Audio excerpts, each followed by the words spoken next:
40 నిమిషాలు పాఠం చెప్పుకోండి, 10 నిమిషాలు పాఠం చెప్పొద్దండి. జీవితం గురించి చెప్పండి. దాన్ని మేము ఒక బుక్గా వేసాం, what we can interact in the 5 or 10 minutes అని. ఇంకొక యాక్టివిటీ ఎవ్రీడే చేయండి, ప్రతి పీరియడ్ చేయండి. Call at random some students to the stage. ఇక్కడ అందరినీ ఫేస్ చేస్తూ మాట్లాడాలి. 1 నిమిషం మొదట్లో. This the package for that. సీరియటం ఎటు చేయొచ్చో ప్యాకేజ్ ఉంది. అన్నిటికంటే భయంకరమైంది మానవ జాతికి మరణం. అంతకంటే భయంకరమైంది మరణం వస్తుందనే భయం. ఈ భయం కంటే భయంకరమైంది ఉపన్యాసం ఏమంటారేమో అనే భయం. అక్కడ మాట్లాడతారు, అక్కడ మాట్లాడగలరు. అక్కడ ఎందుకు మాట్లాడతారంటే అది మీ తప్పు కాదు. మానవ జాతి ఇప్పుడు మనమున్న హోమోసెపియాన్స్ బట్టి 3 లక్షల ఏళ్ళైంది. The characteristic of homo sapiens is gossips, సొల్లు కబుర్లు మన గొప్పతనం. మనకంటే ముందున్న నియాండర్తల్స్కి సొల్లు కబుర్లు రావు, చచ్చినారు వాళ్ళు. ఇప్పుడు సొల్లు కబుర్లు ఉన్నాడే బతుకుతాడు ఈ భూమి మీద, ఎవడు బతకలేడు. అనవసరమైన విషయాలు ఎంత ఎక్కువ మాట్లాడితే అంతగా మనం బతుకుంటామేడ.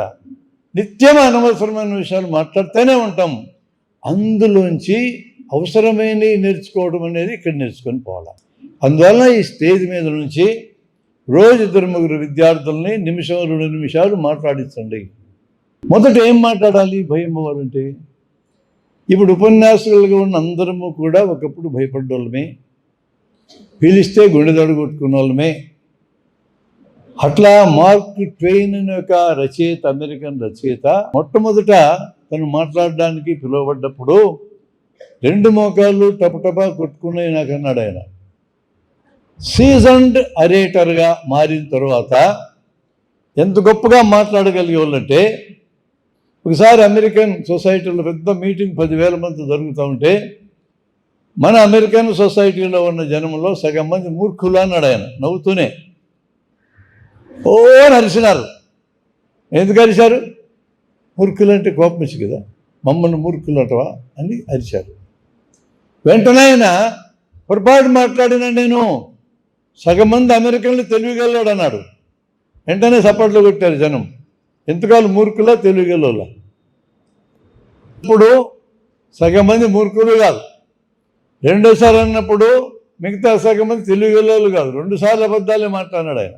మూర్ఖుల సంఖ్య కొంత ఉంటుంది, తెలివిగలవాళ్ళ సంఖ్య కొంత ఉంటుంది. ఆయన సగం మంది లెక్కేసాడు. అది ఆ లెక్క ఎప్పటికి తేలదు. అది 2 వాక్యాలకి అర్థం ఒకటే. సగం మంది మూర్ఖులు, సగం మంది తెలివిగలవాళ్ళు అంటే 2 వాక్యాలకి మీనింగ్ ఒకటే. ఒకసారి నిరసన చెప్పారు, ఒకసారి సపోర్ట్లు కొట్టారు. అది అర్థం కాలేదు. అతను సీజన్ నారేటర్ అయితే అట్లా మాట్లాడతారు. మీరందరూ కూడా అద్భుతమైన నారేటర్స్గా మారే అర్హత మీకు ఉన్నది. అది మీరు క్లాస్ రూమ్లో సాధించవచ్చు by the end of the semester. ఆ సెమిస్టర్ అయిపోయేటప్పటికి ప్రతి విద్యార్థి అద్భుతంగా మాట్లాడగలిగేవాళ్ళుగా మారాలి. ఈ స్కిల్ కానీ మీరు ఇస్తే మీ పిల్లలకి ఈ దేశంలో అన్ని ఇన్స్టిట్యూట్స్ కంటే సెపరేట్గా మీరు కనపడతారు. ఇక్కడి నుంచి వచ్చారంటే వీళ్ళు మాట్లాడతారు, అద్భుతంగా అని పేరు ఉంటుంది. నేను ఒకసారి కోరుట్లా వెళ్ళా, నిజామాబాద్ దగ్గర. అక్కడ గురుకుల పాఠశాలలో అమ్మాయిలు అందరూ ఉన్నారు. అక్కడ వాళ్ళకి ఉపన్యాసాలు ఎట్టివ్వడం నేర్పించడానికి వెళ్ళాం. ఒక 10 మంది అమ్మాయిలను పిలిచి, మీ ఇష్టం వచ్చింది ఏదైనా ఒకటి మాట్లాడండి అమ్మా, మేము నేర్పించేది మళ్ళీ నేర్పిస్తామన్నాం. అనర్గళంగా మాట్లాడుతున్నారు అందరు 10 మంది. మేము మీకు ఉపన్యాసాలు ఎట్టేవారు నేర్పించడానికి వస్తే మీరు ఇప్పటికి ఉపన్యాసకులు అయ్యారు, ఎవరు నేర్పినారమ్మా మీకు అన్నాం. ప్రవీణ్ కుమార్ నేర్పాడు మాకన్నారు. Who is that Praveen Kumar? ఉమ్మడి రాష్ట్రంలో, తర్వాత తెలంగాణ రాష్ట్రంలో గురుకుల పాఠశాలకు డైరెక్టర్. ఆయన ఒక్కటే పని చేసినాడు. ఆయన పిల్లలందరికీ మాట్లాడడం నేర్పించాడు. సరే, మార్కులో లిస్టు మిత్రులను తెచ్చుకున్నారు. ఇది మేము నొక్కి చెప్పడానికి కారణం కూడా ఏంటంటే, సిలబస్ మన ఫ్యాకల్టీ ఎంత అద్భుతంగా చెప్పినా ఒక 6 నెలల తర్వాత ఇదే ప్రశ్నలు అడిగితే వీళ్ళు జవాబు చెప్పలేరు, మర్చిపోతారు. మన విద్యా విధానంలో ఉన్న ప్రాబ్లం అది. గ్రహించడం, గుర్తుపెట్టుకోవడం, గుర్తు తెచ్చుకోవడం, ఈ మూడే నేర్పిస్తుంది మన విధానం. ఆలోచించడం మనకొచ్చు, ఊహించడం మనకొచ్చు. సరిగా ఆలోచించడం మన విద్యా విధానం నేర్పదు, సరిగా ఊహించడం కూడా నేర్పదు. ఈ రెండూ నేర్పకపోతే దేశానికి ప్రమాదం, మీకు కూడా ప్రమాదమే. విధానం అట్లా లేదు, అది ఇన్స్టిట్యూట్లు తప్పు కాదు, దేశంలోనే ఆ విధానాన్ని ప్రాక్టీస్ చేయడంలా. అలా ప్రాక్టీస్ చేసిన దేశాలు నెంబర్ 1, 2, 3 అట్టున్నాయి. మనం వెనకడి నుంచి ఉన్నాం 10లోనో 5లోనో. కారణం అలాంటి నేర్పించడం లేదు. విద్యార్థికులకి సరిగా ఆలోచించడం రాకపోతే వాళ్ళల్లో మూఢనమ్మకాలు విపరీతంగా ఉంటాయి. శ్రీహరికోటలో రాకెట్ ఎగరేయగలిగే సైన్స్ చేతిలో ఉండి అద్భుతమైన రాకెట్ నిర్మాణం చేసిన మన సైంటిస్టులు రాకెట్ మోడల్ని పట్టుకెళ్ళి సూళ్ళూరుపేటలో చెంగాలమ్మ గుడి దగ్గర పూజ చేసి ఎగరేస్తారు. అది మూఢనమ్మకం. చెంగాలమ్మ గుడిలో పూజకి రాకెట్కి సంబంధం లేదు. అదే ఆయన నమ్మకం, ఆయనకు నమ్మకం ఉంటూ నాకు అభ్యంతరం లేదు. శ్రీహరికోటలోని షార్కి నమ్మకం ఉండకూడదు, సైంటిస్ట్కి ఉంటే ఆయన వ్యక్తిగత విషయం. ఎందుకు అంత తెలివిగలకి మూఢనమ్మకం ఉంది? మా డాక్టర్లు అద్భుతంగా ఆపరేషన్ చేసేవాళ్ళు ఉన్నారు, స్టేట్ ఆఫ్ ది ఆర్ట్ గుండె మార్పిడి చేసేవాళ్ళు కూడా ఉన్నారు. విజయదశమి వస్తే సామాన్లన్నీ బయట బారేసి బొట్లు పెడతారు. వాటికి దీనికి ఏమి సంబంధం? విజయదశమి రోజు నీకు నమ్మకం ఉండొచ్చు, దసరా పండగ అంటే. భారతం అంటే నమ్మకం ఉండొచ్చు. జమ్మి చెట్ల మీద ఆయుధాలు పెట్టుండే అర్జునుడు నీ నమ్మకం. అవి కిందకి దించినప్పుడు బొట్లు పెట్టి దించుకున్నాడు, ఓకే, తప్పులేదు.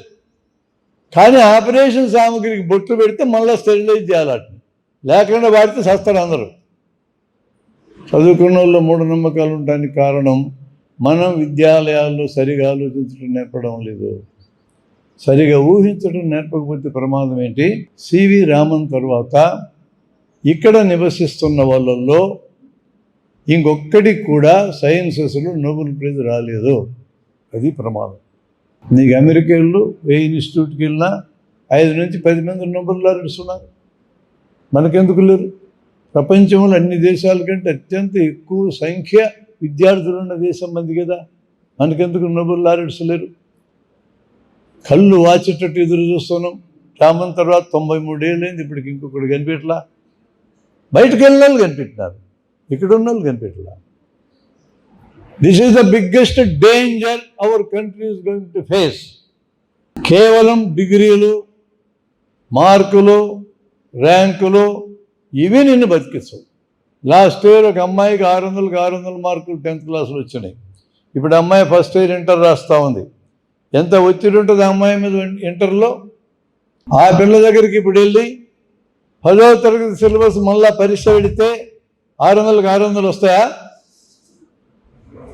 ఆ అమ్మాయిని అంటే ఎందుకులే, ఇప్పుడు నాకు ఎంబీబీఎస్ పరీక్ష మళ్ళా పెడితే పాస్ అవుతున్నా? ఏమో, నేనైతే పాస్ కాను.